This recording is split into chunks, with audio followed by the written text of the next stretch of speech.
Okay, for myself, and I can probably speak for the whole crew here for this one, the worst part of our job is that some days we do go to calls where people have been hurt, and not just hurt a little bit, like hurt badly or killed. And yeah, they can be quite traumatising at times. Yeah, any incident where people are hurt can take an effect. And occasionally, if you get to go for too many of those calls there's people, and it's widespread with not just ourselves, but also police and ambulance, post-traumatic stress. But the brigade help us out a lot. We've got a lot of, we have a thing called the Employee Assistance Program. But the fire brigade helps us out, gives us people to talk to help us through if we do have any issues like that.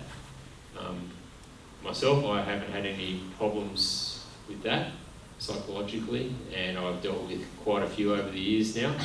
But definitely that's the worst part of the job, and anything like, how do I say it? Well, with Rescue, and I was inspired to do, and with these guys involved, we've all been inspired to do a rescue. It's a challenge. The unfortunate thing with rescue, it means that someone's got to be in a bad position for us to get to work. And the only way I can kind of draw as to why we like to do it is we train for it, and we don't want to see people get hurt, but we want to be tested. We want the challenge, but we don't want to see people get hurt. So we train to be the best we can at helping people in those situations. Does anyone else have any add? I would just like to say that it's exactly what Troy said, but many things, many good things outweigh the bad. So that might be the case with one day, but then the next day we might go and we might save someone's house from burning down. So, and the joy that you get from whether it be the children in the schools that we go and see, or even the kids or anyone that we drive past in the street and they want to wave to us, they want to come and say hello or whatever, those times outweigh the bad for me personally. Little things like, it sounds silly, but we got called the other day to a cat in a tree, and that was it was tough to get that cat out of that tree, but we did it. You know, we made someone very happy because we got the cat out of the tree and that's their baby. So, you know, many good things outweigh the bad. The only thing I'll add is on a much lighter note. One of the things that I sort of find a little bit annoying is you will have to work weekends, public holidays. For instance, we're working Christmas this year. With all the days off that we get, like Ash was saying, we get 5 days off most weeks, you're going to be able to make most things.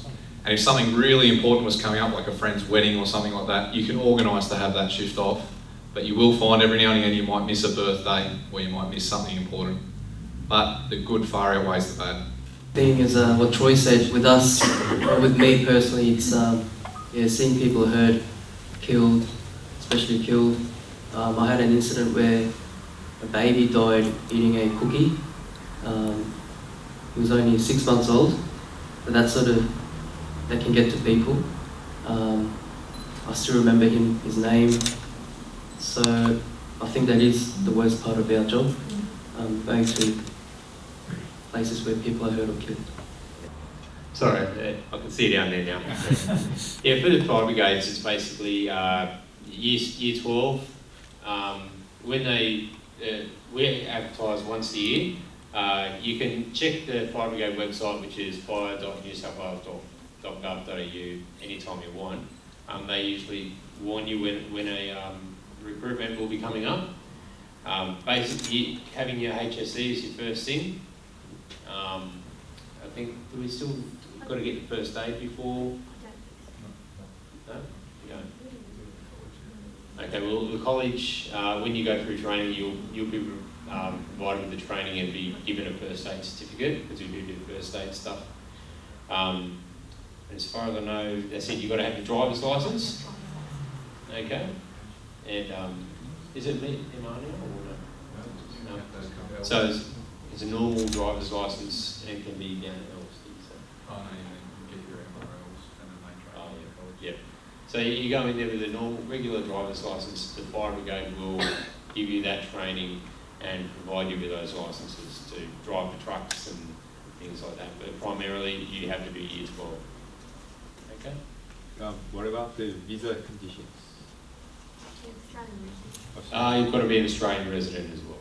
Yeah. Ours is almost the same. So HSC, driver's license, have to be 18 years or over. With us, permanent resident, you don't have to be a citizen. You've got to be a permanent resident. Now, you can't have any criminal record. So if you have a criminal record, you can't join, pretty much.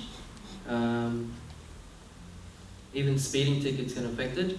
My traffic record wasn't too great, so I had to wait 6 months. But I didn't do anything criminal, so I could get in.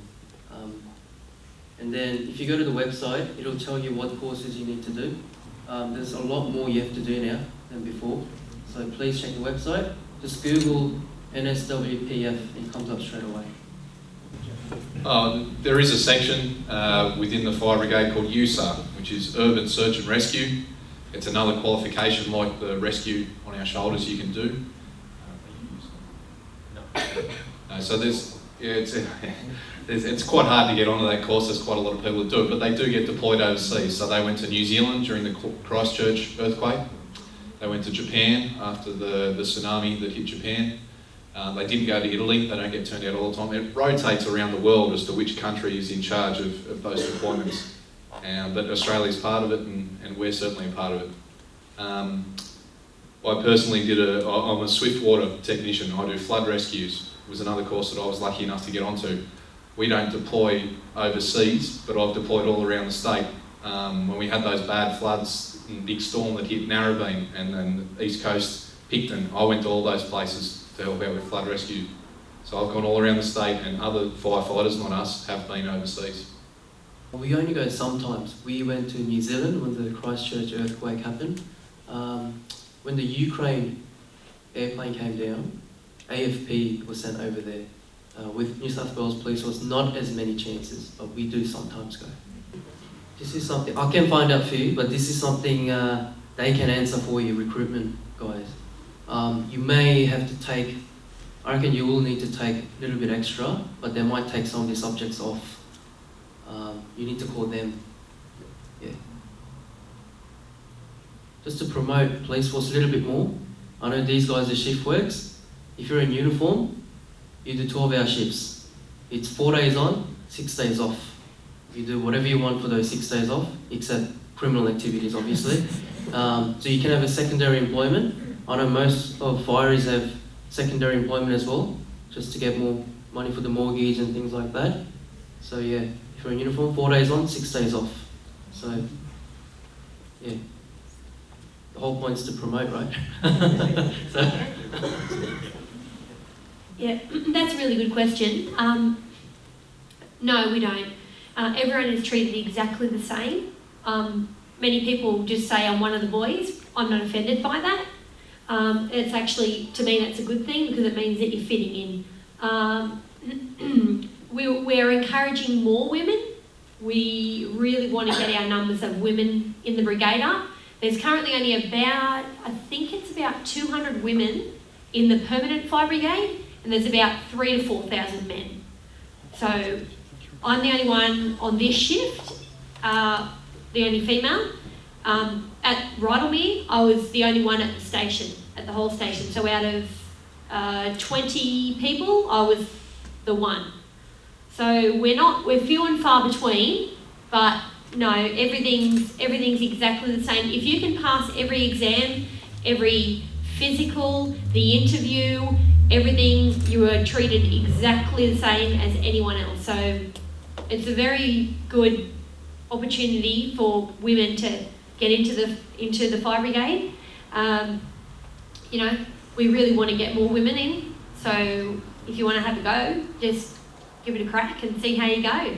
as long as you can pass that physical, and then which in turn you go to the medical and the interview, and yeah, that's then you pretty much have a career set up for you. You know, for me, it'll be for the next minimum of 20 years I'll stay in this job, and I've already been in for 8. So same for us. We get treated the same. Doesn't matter whether you're gay or lesbian as well. We actually have a liaison officer, or gay and lesbian liaison officer. We all get paid the same. We get treated the same. So you don't have to worry about that if you are thinking about joining any one of us. So, being a police officer, I deal with bad people 90% of the time. 10% of the time I deal with good people. And those bad people, yes, some of them are racist. You get called names. I don't know about you guys, but we do. But in the police force, I don't really feel discriminated just because I'm Korean or Asian background. Especially in Eastwood, there's more of us than, right? But in the field, yes, we do get discriminated, but that's just part of the job because we deal with bad people all the time. You've got to be prepared for that. We don't probably deal with that as much, but I don't know if anyone heard in the news that the fire brigade turned up at a house the other day to put a man's house out, and he talked to them with an axe. So it does happen, it just doesn't happen very often. Just like to add one more thing to that about the fire brigade recruitment at the moment, as far as the inequality anyway in the numbers between the genders at the moment. Currently, with our current intake and for every intake after this year, our classes are actually going to be, for the very first time, 50-50, 50% males, 50% female from here on in. Basically, Eastwood isn't a hazmat specialist station. The closest one to us is Forestville, but there's also one in Alexandria, St Mary's as well, and a few others. Chester Hill as well. Basically, the biggest, we can go to any size chemical incident. We are the primary combat agency for hazardous material incidents in the state. We've got different sized appliances for dealing with those. We've got the smaller hazmat pumper, which is a normal fire truck, but it's been reconfigured to deal with hazmat incidents. But we've also got, for the larger incidents, we've got specialised trucks, like heavy hazmat trucks, and they're basically mobile laboratories. That's the best way to describe them. They've got all kinds of scientific equipment in them. I know a lot of people who work in that and they love it. I thought that was going to be my pathway when I got in, but for some reason I fell in love with the rescue side of things when I was going through the college, and it just didn't turn out that way. But as far as the size of the incidents, for example, there's been a few petrol tanker rollovers. There's a major one at Monavale with unfortunately the driver was killed in that one. The rollovers, large petrol spill, and the spill also caught fire as well. We do large incidents like that, fires at petrol refineries, things like that. There's no real limit to the scale of the incident. We'll be the ones dealing with it. With school, I can't think of any subjects in school that would help. Probably, yeah. Apparently, English and maths you definitely have to have on your HSC. Apart from that, I think you can fill it out to yourself. Myself, when I went through school, I was, whether it helped me or not, I don't know. But I was high in maths, English, physics and chemistry. Those are the ones that I did myself. But not everyone had that kind of, I know a lot of people who didn't, and they're all in the fire brigade. I think it's basically more what, after you get your after school, probably the next couple of years, you can join straight after school. But it's basically going through the process. It doesn't particularly, as long as you've got your English and maths, it doesn't particularly matter too much. I was just going to say the fire brigade actually promotes diversity. It's awesome having a shift with people of a different with different capabilities and qualifications. So, like Troy, I've got a university degree in health science, but Rob here's a qualified builder and he's got a trade. So the three of us, and we've only met sort of Ash today, but Ash has got a managerial background in from McDonald's. Well, she's got that background too. We've all got sort of a little bit more above the HSC, which I think helped us stand out as applicants when we did apply. So I would actually, there's probably not so much you can do at high school, but you might find it a little bit tricky to get in straight out of high school when you're 18, just because there are applicants who'll be going against you with a trade or a university degree. So is there a degree or something you can do at uni or a trade? Not specifically because they like the diversity. They like having a builder next to a university, health applicant, a managerial professional, someone with a chemical background. It's great. We can go to anything, and one of us usually has a little bit more knowledge on how to deal with it. Yeah, I don't think there's anything in high school you can do to help yourself with applying for police force. As I said, there are courses listed for the police force, so you've got to do those. If you're bilingual, it will help you. So we are looking for people who can speak another language. If you can read and write, you get paid more. Not much. I get $1,200 per year. So I don't know how much that is per day, but better than nothing. But it will help you with the application process if you can speak another language. All right, so it's time for me to say something, I think. Yeah, look, for me, the most entertaining part of my job is obviously working with the guys and girls on shift. We make every day so much fun together. Obviously, there is a serious side to things, but yeah, the people who you work with and you come across during your everyday shift, look, they really make it for my experience within the fire brigade. I'd say the same thing. Every day I come to work, it feels like I'm just hanging out with mates, with friends, with second family, like what Ash said.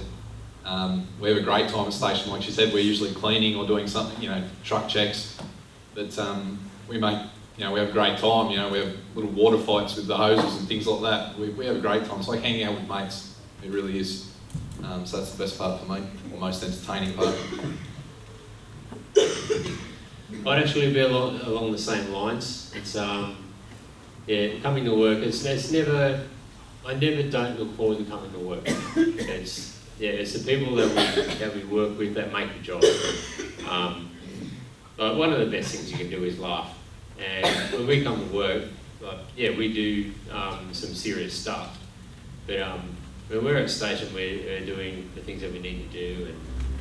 But we do have a lot of fun and we do have a lot of laughs, and that's my favourite thing. I'm not looking forward to the day I retire from this job. I'm really not. It's going to be probably pretty tough to take.